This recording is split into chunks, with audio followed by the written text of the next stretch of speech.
The prologue opens with two classmates rousing Hajime Nagumo by slamming his desk. Among them is Daisuke Hiyama, notorious for constantly picking on him. They tease Hajime for always dozing off, blaming it on his habit of staying up late, but he's unfazed by the jeers. Kori Shirasaki steps in, sits beside Hajime, and gently reminds him about being on time. Kori, celebrated at school as one of the two great beauties, keeps a closeness to Hajime that even he can't explain. And despite her popular friends disliking him, she insists on staying by his side. Moments later, Aiko Hatayama enters and tells everyone to take their seats, when suddenly a blinding white glow rises from the floor. In the next instant, the entire class is transported to a completely different world. As chosen heroes, they've been summoned by a god to fight demons and save humankind on the brink of extinction. Captain Meld briefs them on status plates and classes. Apparently, combat classes are the most prized. Only about 10 in 10,000 have one. Kori receives the rare healer class. Poor Hajime's fate doesn't improve here either. He's assigned the plain Synergist class.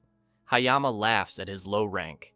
As events move forward, the question becomes whether Hajime's life will truly change in this unfamiliar realm, or if the same struggles will continue.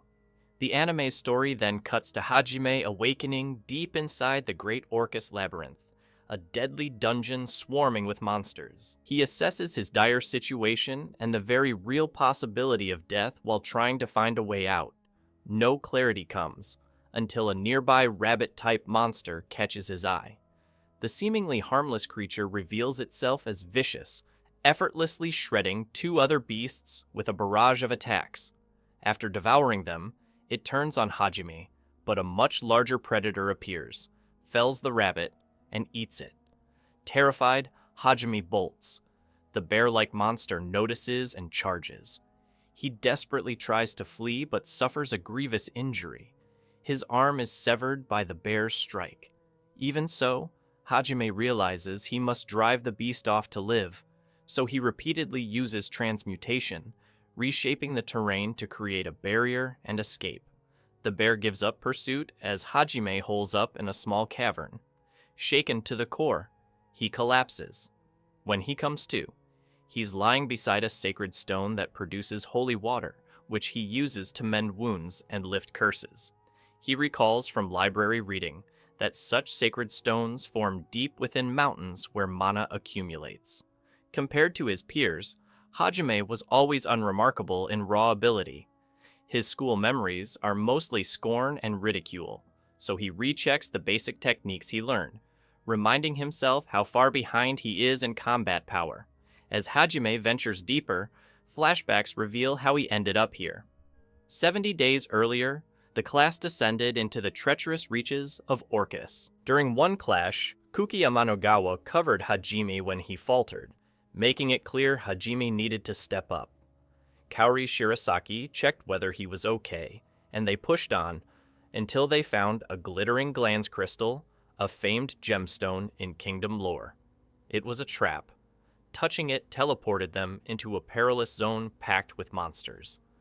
In the chaos, Kaori, Captain Meld, Shizuku Yagashi, and the others fought to hold back the demonic horde, but the creature's power overwhelmed them. A divine protection barrier kept them alive for a time, yet even that began to fail.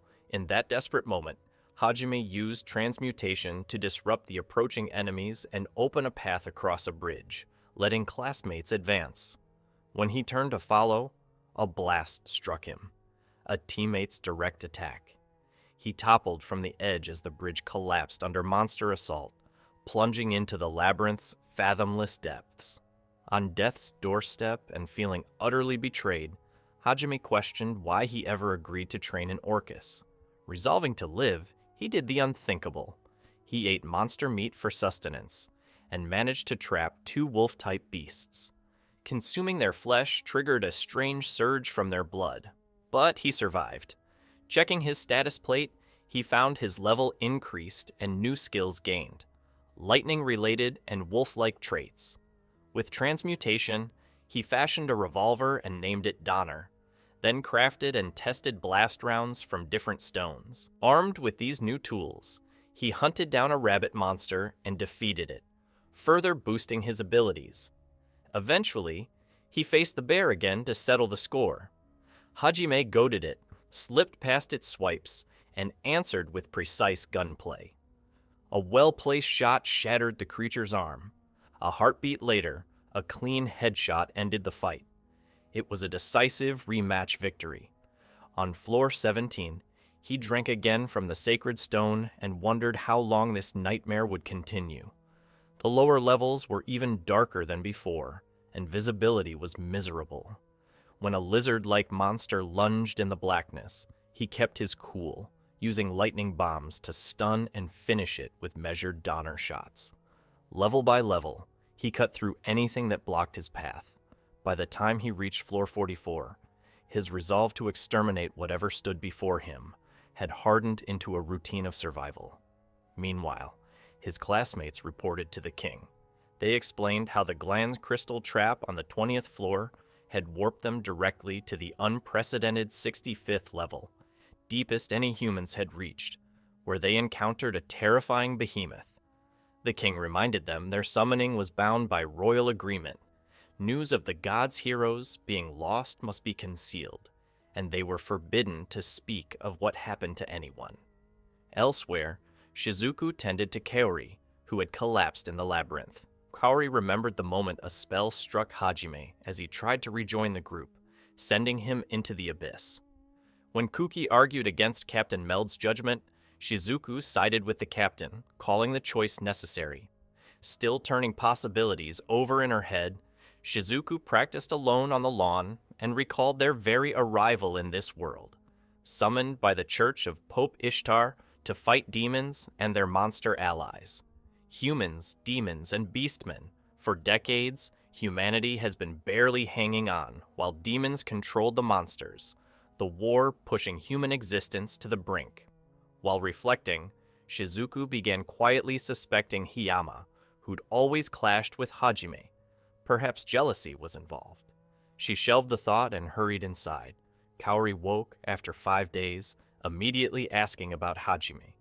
Shizuku tried to deflect, but Kaori pressed until the truth slipped out. Hearing of Hajime's fall, Kaori dropped to the floor, begging Shizuku to take her back into the dungeon. Back in the depths, Hajime continued onward with no idea what floor he was on, only that he'd already descended about 50 levels from where he started. A sealed door and a Pandora-like lock in the depths piqued his curiosity. He tried to open it with transmutation and failed, waking 2 massive guardians. They lunged, but Hajime's evolved tactics and Donner's bite cut them down. From their remains, he learned the keys were hidden inside the monsters. Behind the door, he discovered a golden-haired girl sealed in crystal. He'd hoped for supplies or an ally, not someone imprisoned in stone. Turning to leave, the girl begged him to help. She said her own people betrayed her, sealing her because of immortality and rapid regeneration. Using his ability, Hajime shattered the seal and she stepped out, while he caught his breath after the intense output. She thanked him and asked for a name. He christened her Yue after the moon. She accepted it with a small smile. Their first moment together was cut short. Dagger slammed into Hajime's back, grievously wounding him. Sensing a greater enemy ahead, Hajime shrugged off his coat, handed it to Yue, and told her to climb on his back as he advanced to face a metallic scorpion. Even injured, he unleashed repeated attacks, but its armor shrugged off normal rounds. He vaulted onto its carapace to line up shots, still futile. As the fight escalated, Hajime copied its earth magic trick, raising a stone shield, while Yue drank his blood to restore her mana. Recharged, she fired Azure Blaze, blasting the scorpion hard, yet it still wouldn't die. Seizing the opening, Hajime ordered another volley from Yue. Using the distraction, he planted Donner rounds straight into its head, killing it. When the dust settled, Yue asked why he hadn't run and risked his life instead.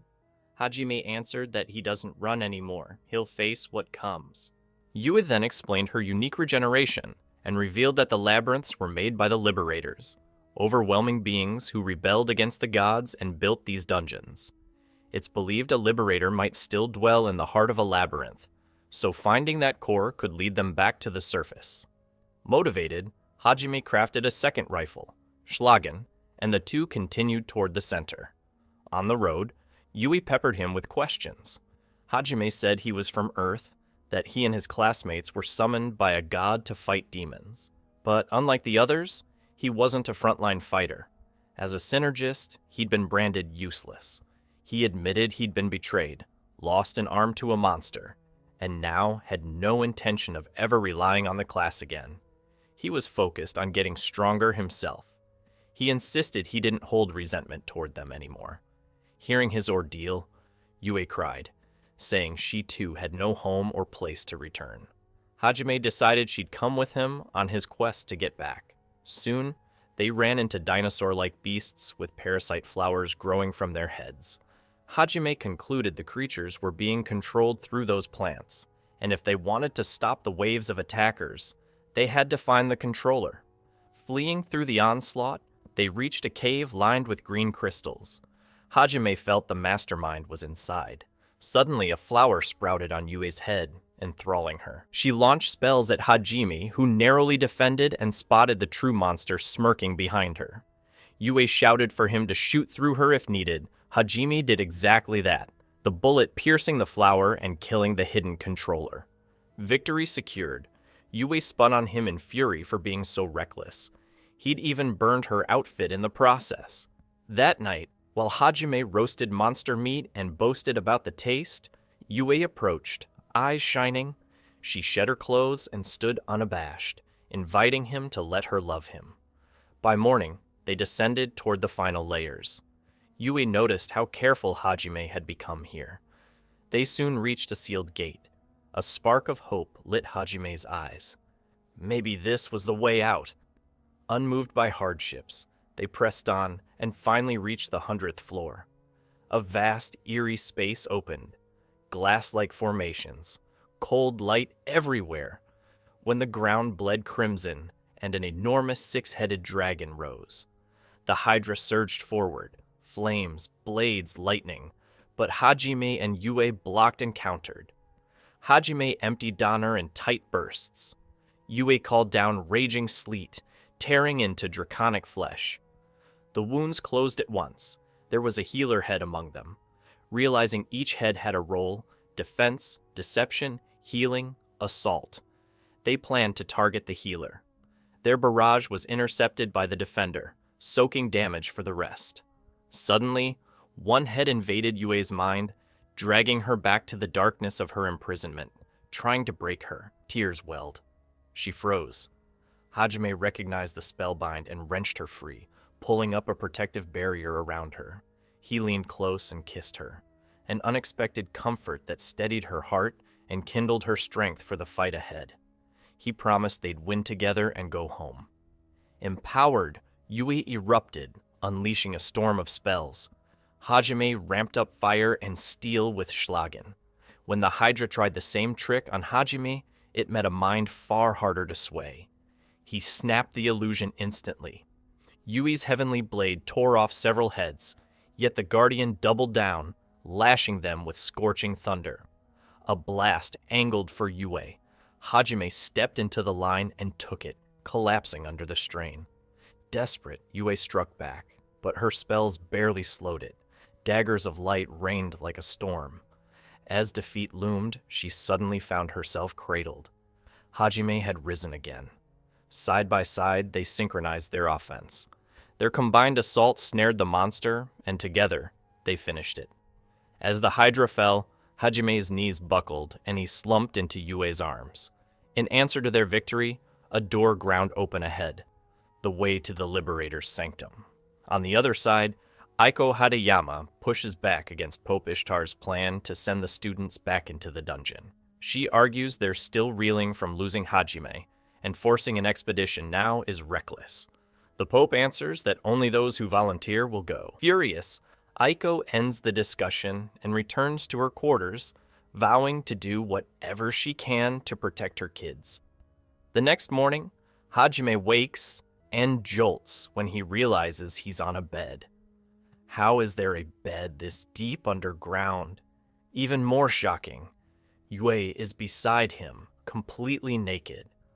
Flustered, he snatches up his clothes and asks where they are. Yue says this is the Liberator's, Maverick's, sanctum. She brought him here after he collapsed post-battle. The clothes he's wearing? They belong to the Liberator. That leads Hajime to suspect the Maverick was actually human. When they step out, an entire mansion sprawls before them, an absurd sight in a dungeon.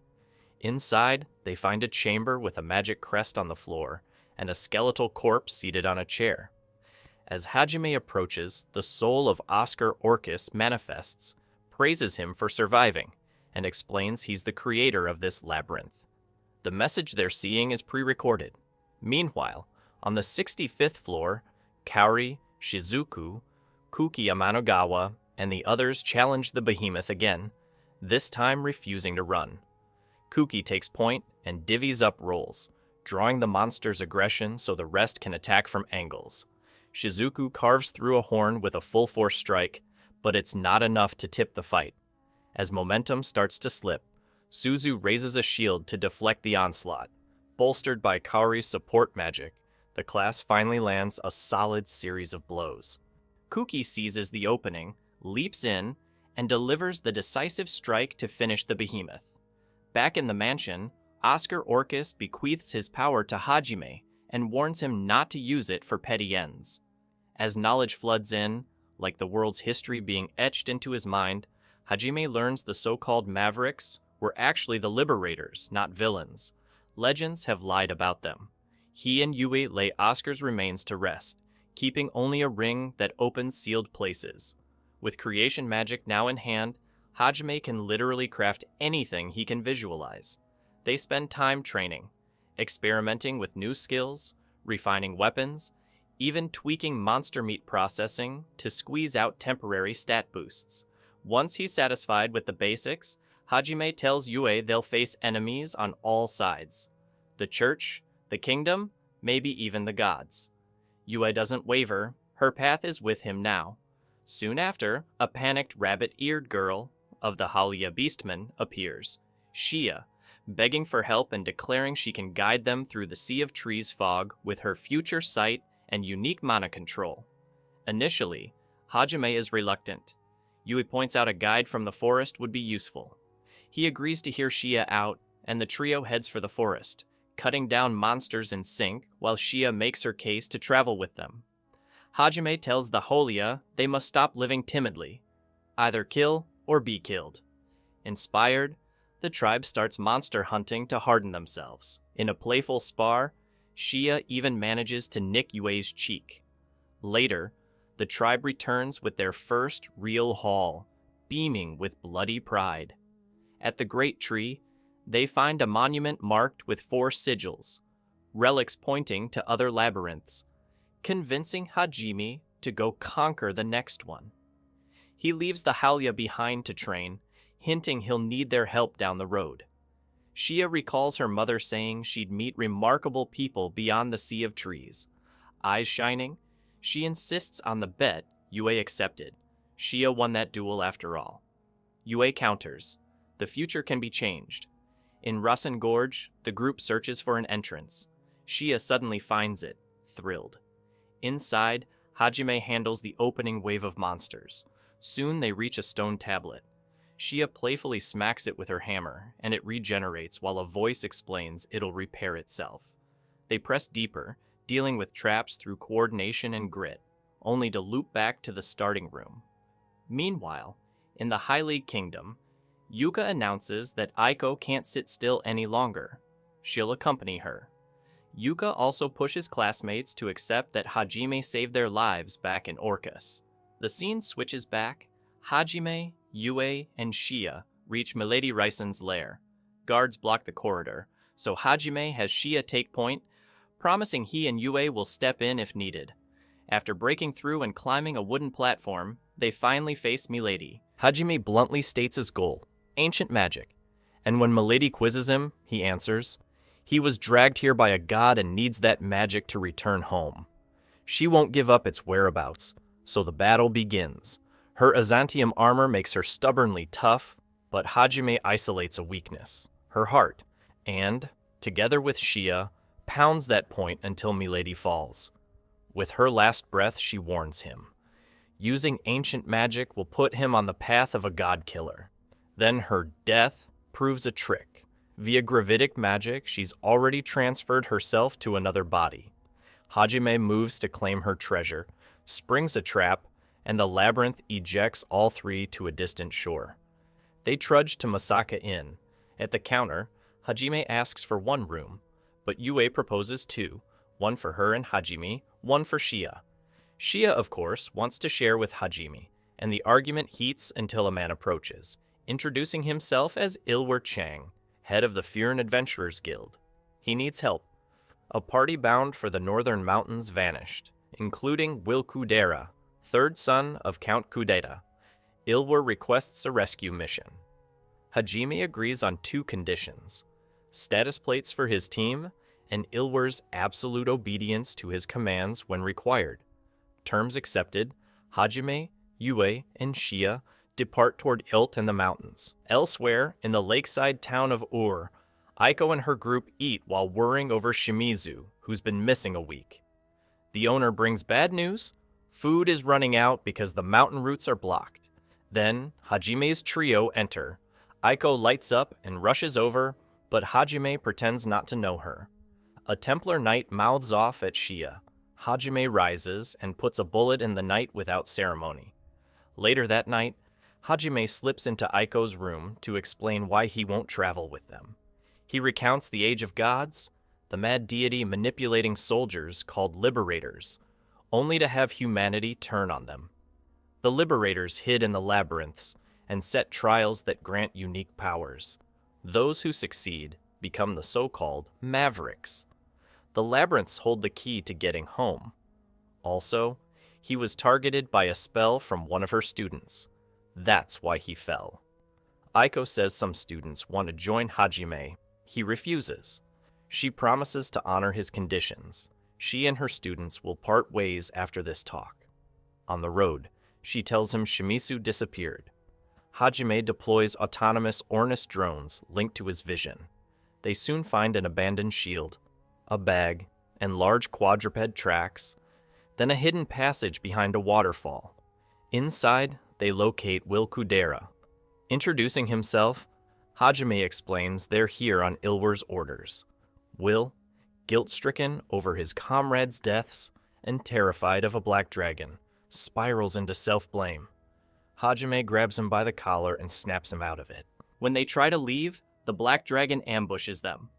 Hajime braces a barrier under its breath attack as Yui and Shia launch a combo, Heavenly Calamity and Hammer Blow, dropping it until it gets back up and sends Shia flying.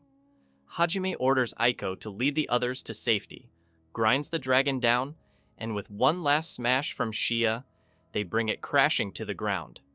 Questioning reveals the dragon is actually a dragonborn girl enslaved by a black-robed mage. Hajime prepares to end it anyway, but Yue stops him. Removing Hajime's metal stake is the only way to avoid killing her when she changes back. She returns to human form, Tio Claris of the Claris clan, and warns that the cloaked man controls the dragonborn and plans to attack Hajime first refuses to get dragged into a war for Will's sake, but Aiko pleads, and he relents, organizing the town's defenses. From the watchtower, he stirs the townsfolk with a blunt speech, praising Aiko and telling everyone to stand firm. He fires the opening shot to drop a demonic dragon, then he, Yue, and Tio unleash a wave that shreds the horde until Tio exhausts herself and Yue's mana dips. Hajime summons Breeze, his bike, and, with Shia, carves a path to the enemy commander, only to find the black-robed puppet master is Shimizu. He takes Aiko hostage with a poisoned needle. A dragon rider snipes at him and chaos erupts. Shia throws herself in front of Aiko and is wounded. Aiko gets poisoned anyway. Hajime cleanses the toxin on the spot, then, unmoved by Aiko's pleas, executes Shimizu, ending it quickly so the burden doesn't fall on her shoulders. After the clash in and Shimizu's death, Hajime and his group continue traveling on Breeze, when an ominous sign catches their attention, an abducted young girl glimpsed at a distance, hinting at more trouble to come. In Furin, Will Kudera reunites joyfully with Guildmaster Ilwer, and Hajime uses the moment to request a new status plate for Tio. Later, Hajime, Yue, Shia, and Tio gather in a room. Hajime looks out the window and notices suspicious figures prowling near the guild. As they talk, Tio recalls her father's words about the limits even gods face and how every scheme eventually fails. She also remembers volunteering for this mission of investigating the alien beings, believing it could impact both their worlds. The next day, Hajime gives Shia a quick tour of Furin. At her suggestion, they visit the aquarium where they run into a talking fish named Lemon. Curious, Hajime asks how it ended up there. Lemon tells them he got trapped by an underground current and wound up confined in the tank. Hajime and Shia devise a plan and free Lemon into a nearby river. Once released, Lemon mentions seeing a little girl involved in a shady exchange, evidence of slavers in the city, and warns them to be careful. On the way back, Hajime senses a child's presence in the sewers. He descends, finds a small girl, and carries her out. When she awakens, he introduces himself and Shia, learning her name is Mew. Back at their place, Hajime and Shia feed and clean her, while Yue and Tio talk privately about Shia's time alone with Hajime. Yue calmly notes Shia's feelings and total commitment to whatever she takes on. From what Mew says, Hajime realizes her captors are likely the very slavers Lemon warned about. After discussing it with Shia, he decides to bring Mew to the city guards for protection. As soon as he leaves Mew with the guards, an explosion rocks the area. Hajime races back and finds a message scrawled on the wall. Send Shia, the white-haired bunny girl, or Mew dies. He and Shia regroup with Yue and Tio, explain the situation, and ask for their help. The four of them move with ruthless precision, tearing down the slaver ring piece by piece. Hajime tracks the boss, drops him without hesitation, and recovers Mew, carrying her into the sky while Yue and Shia erase the slaver's stronghold below. When they reunite on the ground, Mew clings to Hajime, heart-melted, and starts calling him Papa. A while later, they travel on Breeze, with Shia riding her motorbike beside them. As they near the outpost town of Harad, Mew notices Hajime seems subdued and asks why. He explains he passed through this place 4 months ago. In town, he finds Lobeus and delivers Ilwer's letter, detailing Hajime's recent deeds. Suddenly, Endo arrives, reporting a demon attack near the labyrinth. He's visibly relieved Hajime survived. At the same time, the heroes are already investigating the intruding monster trail. A demoness appears, demanding they surrender and join her. She claims one of them already did. Kuki's group doesn't buy it and engages, but the monsters are far stronger than expected. Shizuku is quickly incapacitated. The heroes scratch out a small win only to watch the demoness heal her minions in an instant. Seeing the gap in power, Shizuku orders Endo to alert Captain Meld. In the chaos, Kuki unleashes Limit Break, blasting one creature down, but Taniguchi falls to the demons, and Shizuku slaps Kuki back to reality, telling him to retreat. Endo sprints to Meld, but a pursuing demon closes in. Captain Meld stands his ground, telling Endo to run as he challenges the enemy head-on. A battered, bloodied Meld staggers back to the heroes, only for the demon lady to appear and kill him before their eyes. Lobeus asks Hajime to help rescue the others.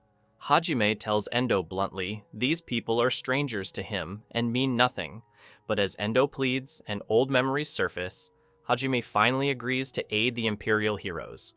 On the front line, Shizuku fights on despite severe wounds. Kari rushes in to shield her, but the barrier collapses and both are about to be finished, when a metal rod hurtles from the sky, skewering the monsters. The rescuer steps forward. Hajime Nagumo has arrived. While carving a root off the mountain, Hajime gets an idea. He pulls out his pile driver, long rods made from compressed ore and coated in azantium, and uses it to punch a tunnel, springboarding onto the battlefield with a dramatic entrance that stuns everyone. He assigns roles to Yue, Shia, and Tio, and takes the hardest targets, the demons and the demon lady, for himself. He cuts down wave after wave, sniping invisible foes and exposing them one by one. Even as the demoness grows terrified, he never slows, annihilating the horde. The heroes stare, wondering who this monster of a man even is. Endo reveals the truth. It's Hajime Nagumo, the boy who fell from the bridge. Hayama scoffs. It can't be. He was involved in Hajime's fall. But Endo points to the status plate as proof. In the chaos, Yue corners Hayama, asking what he intended back then. Hajime, meanwhile, neutralizes the demoness's healer, removing her ability to regenerate. She summons a serpent to strike Shizuku. Hajime tosses his sword to Shizuku mid-air, and she slices the snake cleanly apart. The demon lady tries to flee. Hajime cuts her off, and explains he's already deduced their monsters are products of ancient magic, gained when the demon race conquered a labyrinth. He raises his weapon and moves in to execute her. Kuki throws himself in the way, begging him to stop. Hajime shoves past without mercy and finishes the demoness. Afterward, Taniguchi and Meld are tended by Shia, but the grief and shock still hang heavy. Kori rushes into Hajime's arms, overwhelmed that he's alive. A thick tension rises between Hajime and Kuki. Reading it, Hajime confronts him and draws a line. He doesn't spare enemies, ever. If Kuki opposes that, they'll be enemies too. When a large army under Lobeus arrives, Kori gathers her courage and confesses she wants to go with Hajime. He answers gently but firmly. His heart belongs to Yue. Yue, half teasing, invites Kaori to come along anyway. Kaori accepts the unspoken challenge, and a friendly rivalry sparks. Hajime says they'll leave tomorrow. In the Heilig Kingdom, Pope Ishtar informs the monarch the heroes will soon return. A proclamation echoes through the halls. Princess Liliana brightens, eager to greet them. Later, Shizuku tells Liliana that Kaori has chosen to remain by Nagumo's side. Liliana worries over what that means for Kuki. Shizuku vows to handle it. She also mentions Hajime stayed behind to keep searching for a way home. Across the Gruen Desert, Hajime and his companions ride a custom vehicle. The banter between Kaori and Yui intensifies into playful rivalry over Hajime, until the others remind them Mew is watching. Peace returns, until sandworms erupt. Hajime fires a missile to clear the pack, then uses the mounted gun to mow down the larger wave ahead. Soon, they spot a lone man, likely targeted by the worms, and move to help. Kaori checks him. His mana is dangerously overloaded. She tries several methods before using Sanctuary to channel off the excess into a holy crystal ring Hajime gave her.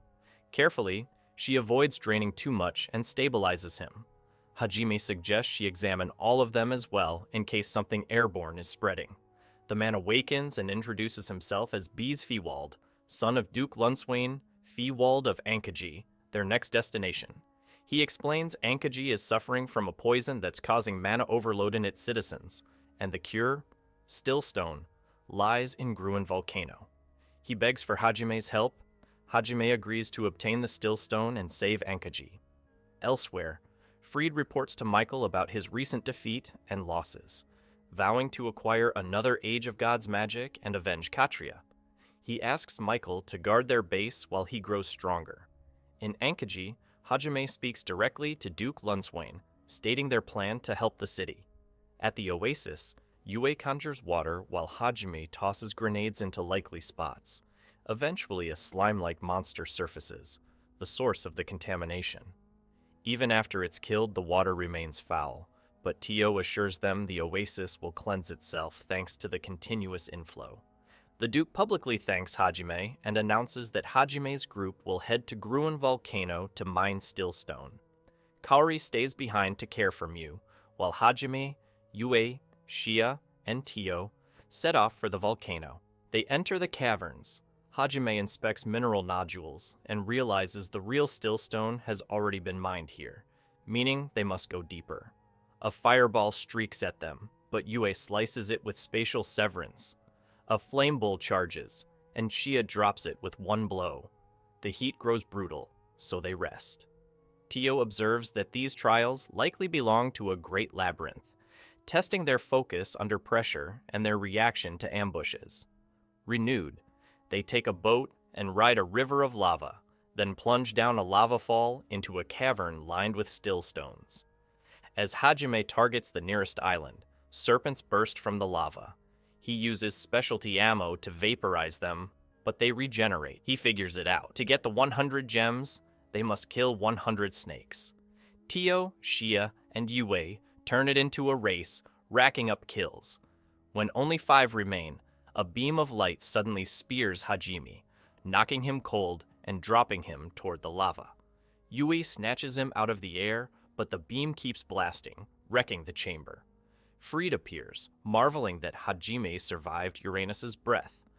Hajime wakes and trades words with Freed Bagua, who introduces himself as a god's apostle sent to punish heathens, meaning Hajime's party. Hajime declares Freed his enemy and moves to strike, but Freed uses Cosmic Rift to blink behind him. Sensing the danger, Tio remembers her father's warning that Dragonborn are viewed as enemies of God. One misstep and Hajime could die. She transforms into a black dragon and charges in.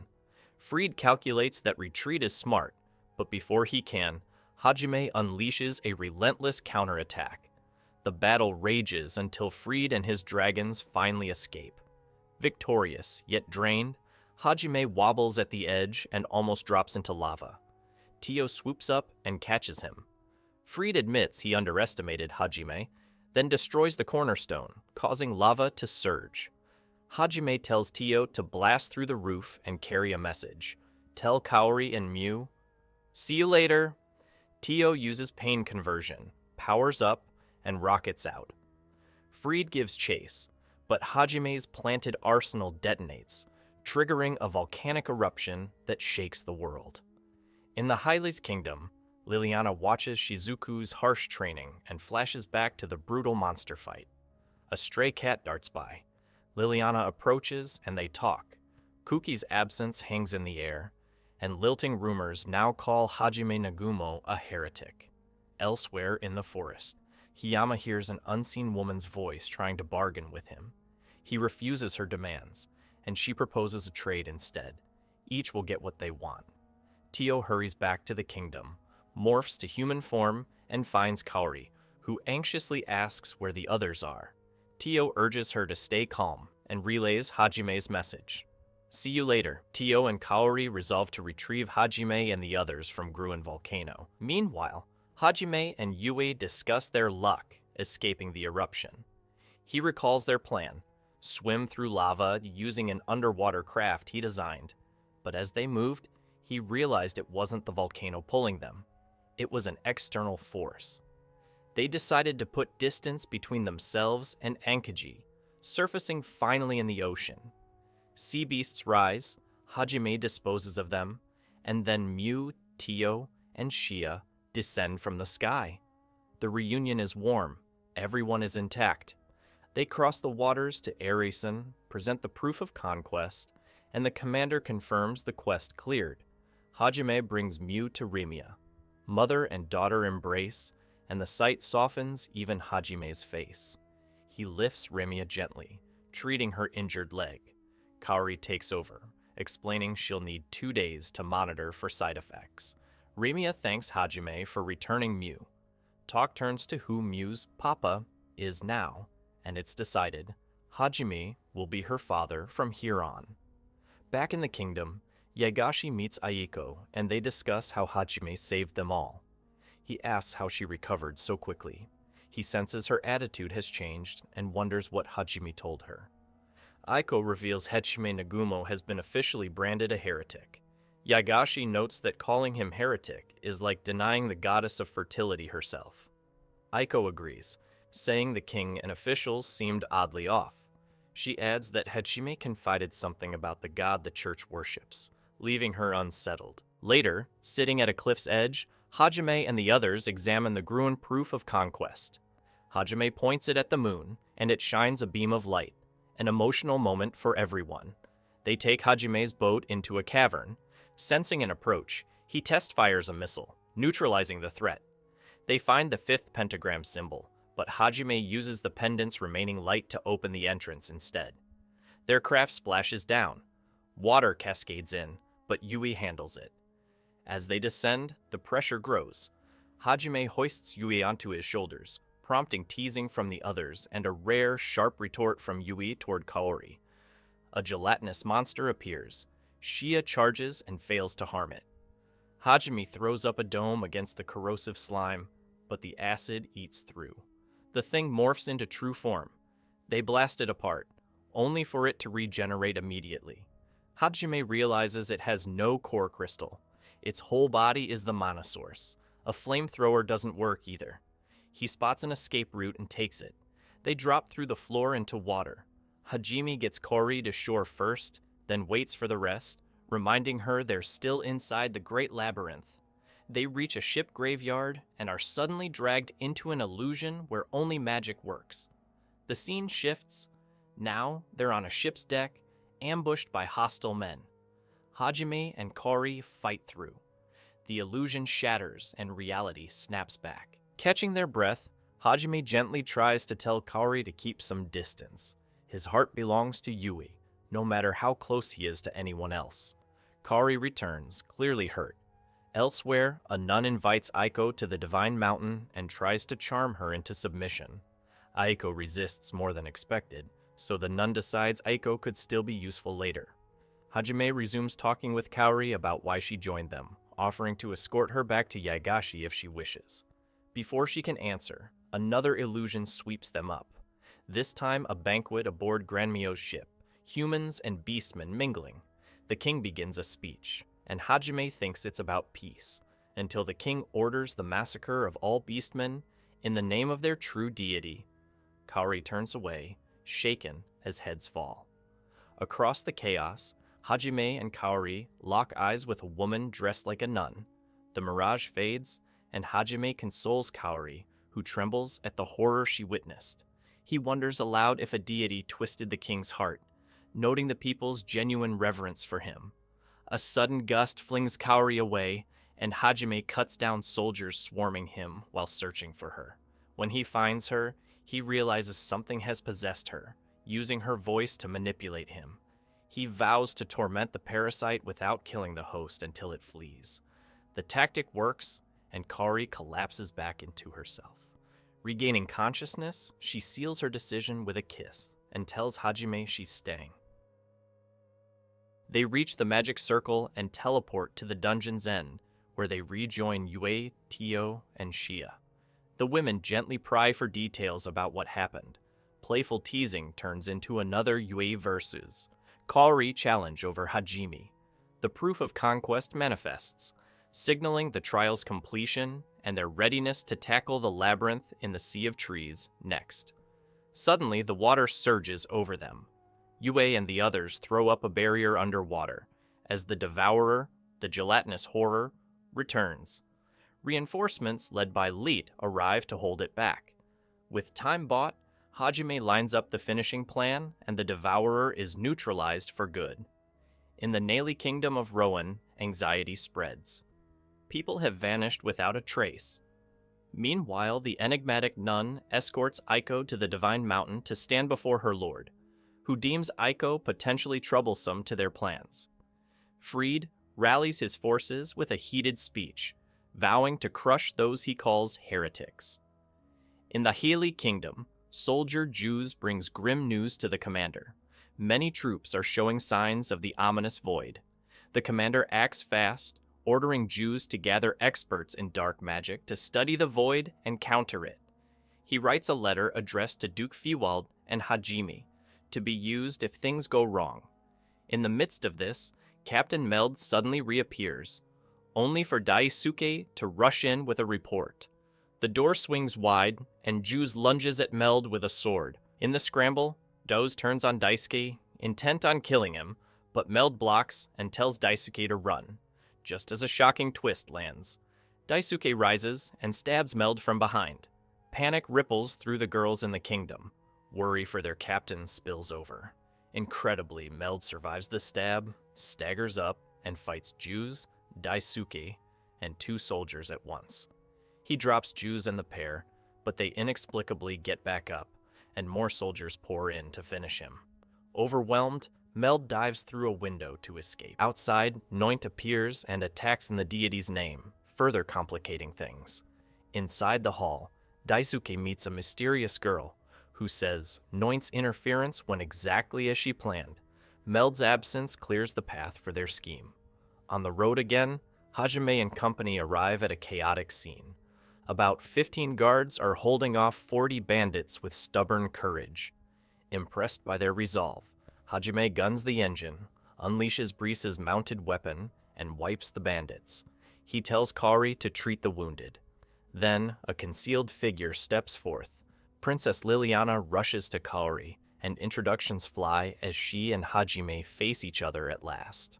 Princess Liliana steps forward from hiding, rushes to Kaori, and then faces Hajime with a formal introduction. Hajime returns a curt nod and asks straight out why a princess is out here with a handful of battered guards. Liliana explains in a tight, rapid voice. The Highly Kingdom is in turmoil. Soldiers are showing signs of the ominous void. Captain Meld has been attacked by allies, and strange orders seem to be flowing from the cathedral. Worse, a nun connected to the church has spirited Aiko Hatayama toward the Divine Mountain. With palace channels compromised, Liliana slipped past the capital to find outside help, and the only person she trusted to cut through the mess was Hajime Nagumo. Hajime studies her for a beat, then says they'll hear the full briefing on the move. Elsewhere, Aiko pieces together the nun's hint about an irregular, realizing she meant Hajime, just as he bursts in and frees her. Their reunion is cut short by a shock through the city. The capital barrier shatters and the demon army advances. Hajime sends Aiko to rendezvous with Kuki and the others, but an erasing beam slashes at them. Noint has arrived. Yue and Shei, meanwhile, step out to meet Friedbagwa's strike on the city. Tio readies support and relays the situation to Kaori. With Yue and Shei baiting Fried's forces in the tower, Fried splits the battlefield via portal magic, isolating his right-hand man against Shei while he duels Yue. Shei smashes through the lieutenant's assaults and drops him for good. Overhead, Tio calls down 5 holy dragons and burns out a swath of the demon host. Fried counters with Void Fissure. Yue rides it out but is gored by a dragon's horn before reversing the injury and surviving. Fried retreats, mauled but alive.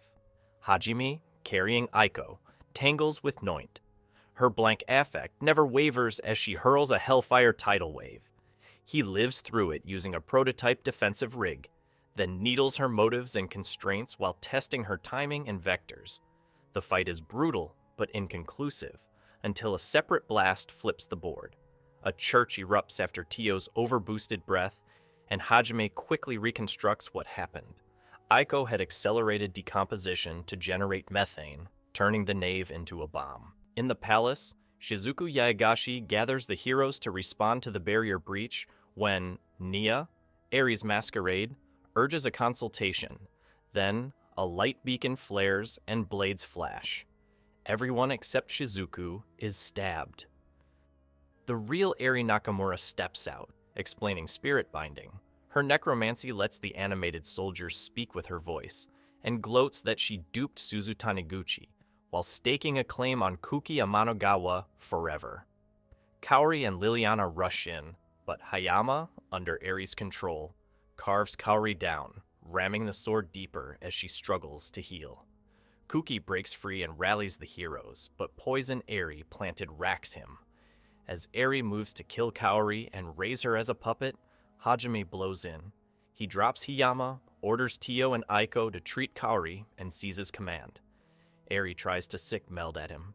Hajime answers faster. Meld falls. Soldiers flood. His railgun answers. Hayama lunges again and gets hurled out of the church for his trouble. Freed appears outside with a sea of monsters demanding surrender. Hajime answers by calling a pillar from the sky, an orbital-class strike that erases the Horde in a perfect ring around the palace, and warns Freed he's next if he stays. The siege breaks. With the Divine Mountain's pressure gone, the world's scripts change. The Church's coercion weakens. Demon momentum falters. Imperial officers adjust to reality. Liliana shifts from crisis decrees to ordinary governance. Aiko drills students for real life. Shizuku finally breathes after Meld's disappearance, and Huolia patrols become simple paths again. The party's return route threads familiar places: Arisen for Mew and Remia, the Sea of Trees, Furin, Ankaji, then the capital. Their proofs: Oscar's ring, Milady's sigil, Gruin's shard, Meluzine's token, Haltina's living wood, the ice brand, and the final authorization are less trophies than receipts for a debt paid down. When equipment checks are done and rails run cold, they set their course. Some prepare for the way home to Japan. Others remain to rebuild Tortoise. If you enjoyed the story, don't forget to leave a like and subscribe to see what happens next. See you soon!